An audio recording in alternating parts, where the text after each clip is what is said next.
una vez que tenemos un blog propio o sin tener un blog. Es decir, como estaba diciendo antes, se puede acceder libremente a los blogs. No hace falta tener uno para poder utilizarlo.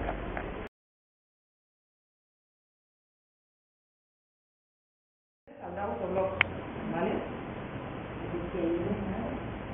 Ahora está vacío, pero ya tienes una plantilla con un título. Saldría vacío, pero saldría. Ya hemos hecho la plantilla, ¿no? Bueno, las señales va a aplicar en tal. ¿Cómo rellenar el blog? O sea, cómo darle contenido. A ver, primero de todo hay que poner el título, ¿vale? Como escribo aquí, el título, buscar, desde la vocabulario. ¿De la entrada o del blog? O sea, el título de una entrada que vuelva a usted, ¿no? Sí,